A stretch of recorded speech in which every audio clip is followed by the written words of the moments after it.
Australia's standard of living is in free fall, and our own insane policies are to blame. We're not just sleepwalking into collapse, we're sprinting towards it. And the truly terrifying part, we're doubling down on the very policies that got us here. I'm Biko Konstantinos, and that's what we're going to talk about today.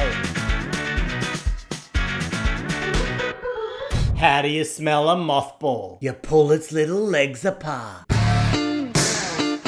Now, speaking of things that smell, sometimes my content bloody stinks, but with your help, I might get a little bit better. So please like this video and subscribe to my channel if you haven't already. I'm your friendly neighborhood Greek Adonis, and I'm here to comment on the big financial stuff that affects your life. Today we're going to focus on a Q&A episode about the cost of living, and I'm going to specifically focus on one of the panelists called Adam Crichton because I found his responses to be frank and fearless, which is what I love. Let's check it out. Journalist turned Institute of Public Affairs chief economist Adam Crichton. I would like to ask the panel, do you think life in Australia is better today than when you grew up? Well, it's way bloody better today for those who own multiple properties because they've basically won more money than winning First Division Lotto. But for those who don't own property, it's a freaking nightmare. Well, just from an economics point of view, we're falling down the league table internationally at a rapid pace. Well, when you solely rely on resources in the ground, pumping immigration, and ultra-high house prices to grow your economy, you're eventually going to fall way behind other more productive and innovative countries. And that, my friends, is exactly what Australia has done. I grew up in the 90s, early 2000s, and I was so proud that Australia was becoming richer and richer per capita. But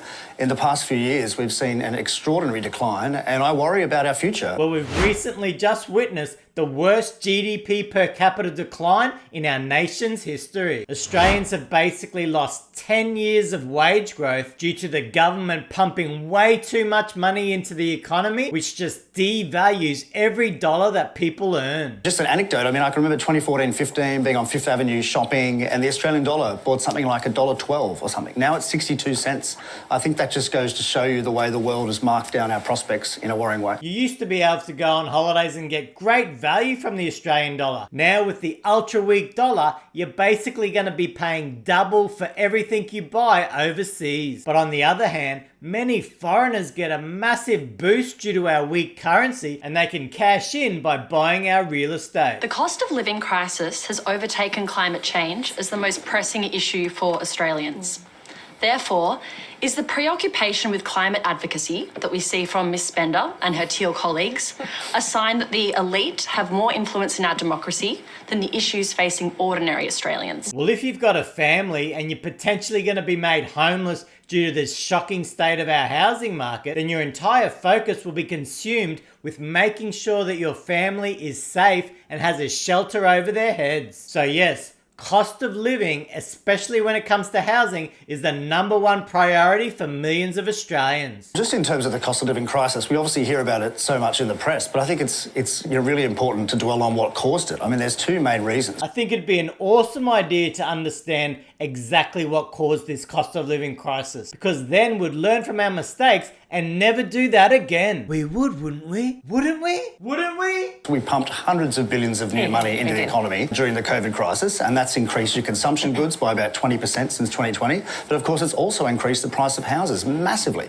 So that's actually what's caused the housing crisis more recently. Remember the pandemic when the government paid people to stay at home, paid businesses for all the employees they had, pumped massive stimulus into the economy, and the RBA reduced interest rates to zero? Well, all that has come with the most devastating consequences that is now financially ruining many people's lives. In Australia, when people have extra savings, it goes into property. When people can borrow more, it goes into property. When I think about it, everything goes into bloody property in Australia. Investing in property is our national freaking religion. And then the other reason is a net zero, which we impose on ourselves.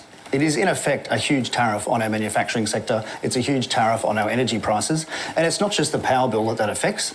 Of course, the cost of energy ripples through the cost of everything in the economy. Energy costs absolutely affect pretty much everything you buy. And if Australia's targets for energy production is making it more expensive overall, well, that's going to cause the cost of living to get worse because the cost of energy is basically baked in to all goods and services. And so the cause of the huge increase in cost of living is basically government, those two things I just mentioned. You can't blame the government, Adam. It's got to be Trump's fault. Or maybe Russia, or maybe the war in Ukraine, because there's absolutely no way that Australian policymakers had anything to do with this bloody cost of living crisis. Hi, I'm concerned about power bills. I'm a uni student living in a share house accommodation. And money is tight, and we've really felt the effects of energy subsidies. But I'm really worried that this doesn't address the systematic causes of the energy crisis. What role does corporate profiteering play in energy prices?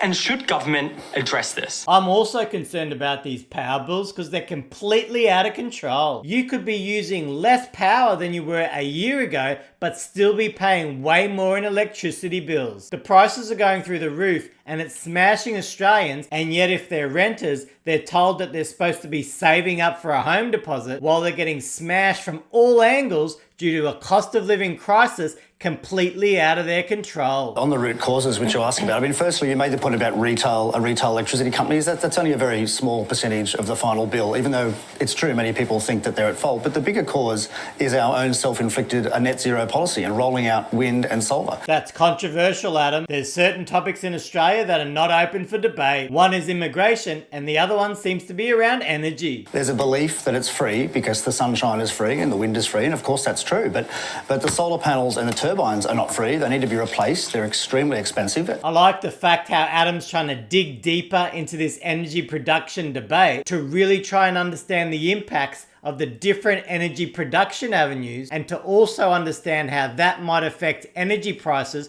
which has a direct impact on everyday people's lives. But the bigger issue is the grid, the electricity grid. And we have to expand it at a cost of hundreds of billions of dollars.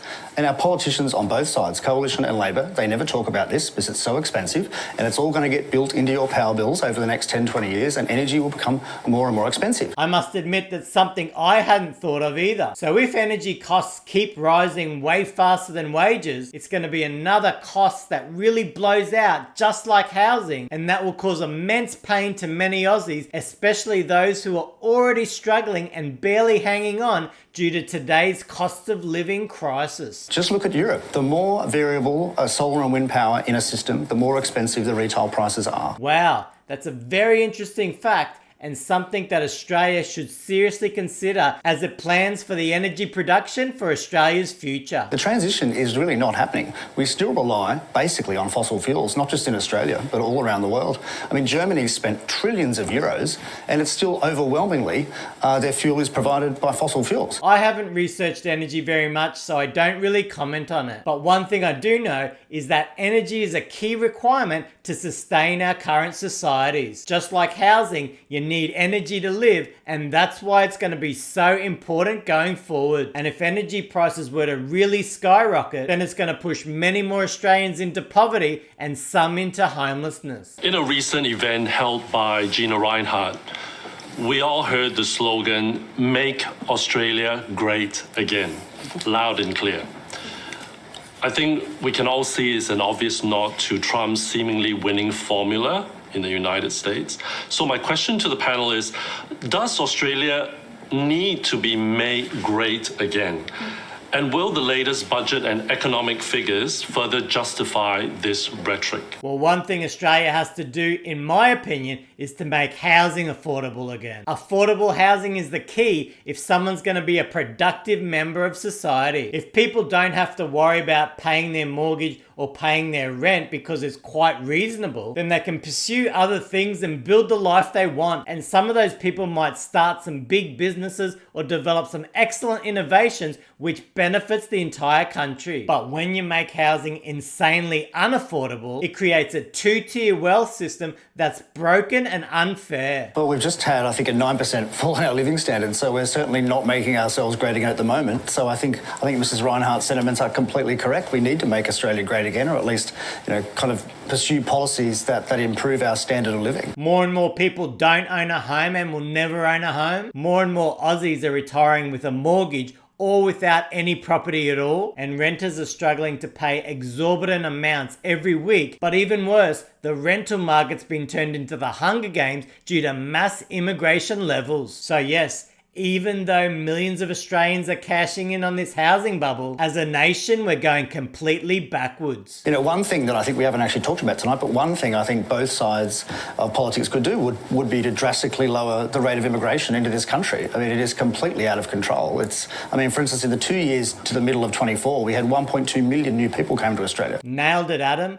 Immigration levels 100% affect housing no matter what anyone else says. When you have huge immigration levels, they all need somewhere to live, so they either have to buy a house or rent. And all of that just adds demand for housing, which pushes up prices of housing as well as rents. Just look at our rental vacancy rate, which is around 1%, which is catastrophically low for a developed country. A healthy vacancy rate is said to be around 3% because that ensures that there's plenty rentals for people to find, but it also ensures that rents can only grow modestly. Nothing like the recent insane price hikes. You know, we have the fastest population growth rate by far in the entire developed world. It's 4 times that of the United States.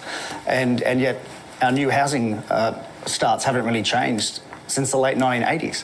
So this is a serious problem. It's a very serious problem because it's just serving to make the current cost of living crisis so much bloody worse. When life starts getting too expensive to live, society starts to unravel. And shockingly, that's the direction Australia is headed in. I'm Biko Konstantinos.